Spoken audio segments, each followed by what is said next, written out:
Hey, what's up? This is Nick with Ultimate Motorcycling, and today I just got done riding the brand new 2021 Harley-Davidson Sportster S. Now, if you guys are familiar with the Sportster line, you know it is one of the most revered lines in the Badge and Shield brands lineup, mainly because of its longevity. It has been the access point for countless riders to get into the American V-twin market, and something that is really important for the brand as a whole. Now, with the Sportster S, this is in addition to the current stable that is offered in the United States instead of a pure replacement.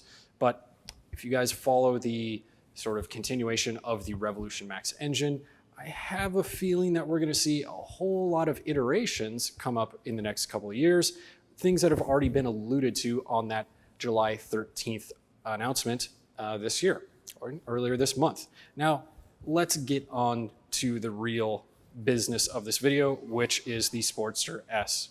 Now, as I mentioned before, all new bike, and it utilizes the Revolution Max 1250T power plant derived from the Pan America adventure machine. Now, there are some critical differences. Of course, it has new cams, new pistons, new cylinder heads, new airbox, new velocity stacks, and of course, fuel mapping as well as VVT mapping to accentuate torque. Now, what does that do? That means we have a peak horsepower value of 121 as well as peak torque at 94 foot-pounds, and pretty much off the line, you're able to access all of that delicious torque, get on the gas, and do exactly what a V-twin is known to do, which is get off the line in a hurry. Now, of course, you do have some really good mid-range, and unlike the 1200 and 883 variants, really doesn't peter out. In fact, this thing has some serious power, which is pretty much what Harley is going after with this bike. So the engine is an important thing for this bike, and really, if you think about Harley's overall, the engine is the centerpiece, which is kind of part of the design aspect. Everything draws your eyes to that, bronzed engine right there. And, for me, that's really what about V-twin stuff is about anyway.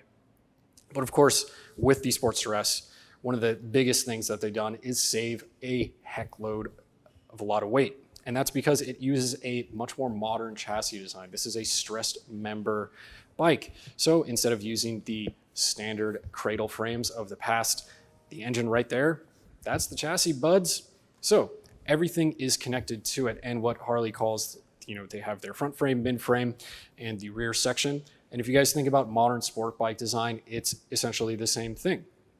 So that's shaved about 50-ish pounds, depending on what Sportster model you're comparing it to. That's had a huge benefit in terms of handling, chassis behavior, so on and so forth. So for this bike in particular, it actually has a very stiff feel about it.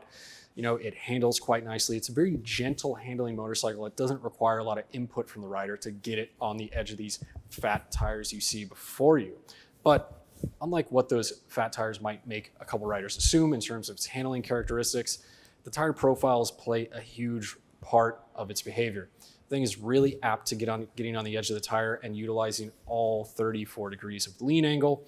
Lets you do it nice and comfortably. And again, it's very accommodating, so it doesn't dive into corners too quickly or too slowly. It's a very just balanced and fun little bike in that regard. Plus, you have got all that power coming along with you, and it's awesome. Now, when we talk about suspension, because this is an S model and it is up there on the performance charts for Harley-Davidson, it does have fully adjustable show fork and shock. That is one of the sort of, it's an observation that cuts both ways, because the fork does a really good job soaking up everything in, the mean streets of Los Angeles, while the shock, because of its limited travel, you will feel those harsher bumps, especially just anything with a hard edge. You're gonna feel that through the saddle. It's on the verge of being, on the stiffer side in terms of foam, but really you just take a bit of that hit. And when you're on asphalt that's not totally abused, which is pretty tough to find in Los Angeles County, because yay, LA, it's that can be a bit of a bugbear. Overall, the bike handles quite well. You are, kept quite comfortable unless you hit some of those rough patches. Now, the other kind of little minor complaint I do have is in regards to the engine and not its performance at all. What we're talking about is just the heat that dissipates from this rear cylinder bank right here because it's pretty much resting against your thigh. Now, that's nature of the beast when it comes to custom looking bikes like this, because guess what, dudes? You're riding around on an engine. All joking aside, the only time you're going to feel heat is when you're stopped or in very slow moving traffic. Once you're moving, you're really not going to feel much of anything, and that's quite impressive for an engine of this displacement. Moving on to some of the other aspects of the bike, and what makes this really special is the fact that it has a full suite of electronic rider aids. So you have 5 ride modes all around, a first for the Sportster lineup, and 3 of those are pre-programmed. So you have your rain, road, and sport, and they change the bike's behavior dramatically. Sport obviously being the most aggressive with the least amount of electronic intrusion, and rain being the most aggressive in that sense. And yeah, they fit their descriptions pretty much spot on. Of course, we also have cornering ABS, lean angle sensitive traction control, all of which do their jobs nicely. They don't intrude prematurely, and that's something that I enjoyed. Now we're going to move on to a couple other little aspects of this, and we're going to talk about the brakes. So we have 320 millimeter, a single 320 millimeter rotor up front with a Brembo 4-piston caliper, a matching Brembo master cylinder. If you dig into this brake, you're going to get, a full serving of Brembo right there, and it's going to stop you in a hurry.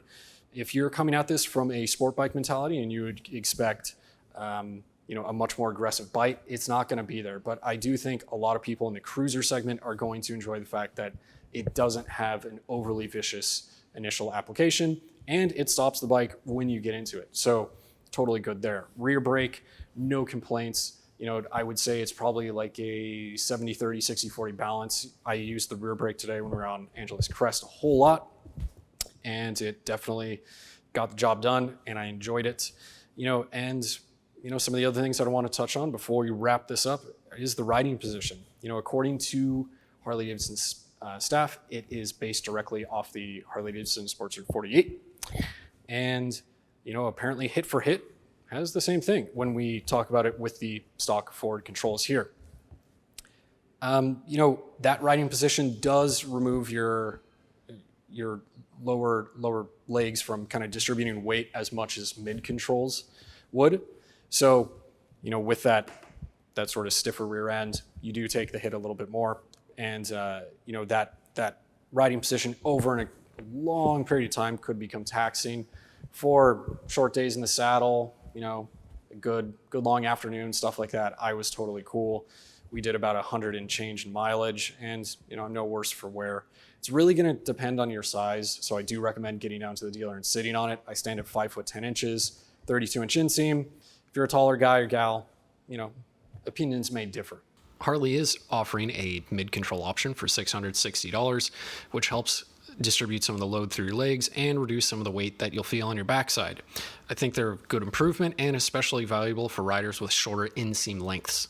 Last thing I want to touch on is the price. So for the 2021 Harley-Davidson Sportster S, you're looking at $15,000, and you get a whole lot of bike for the money. Now, if you guys have any questions about this bike, go ahead and drop them down below. And the last thing I want to remind you guys is go ahead and be safe out there. Now, take care.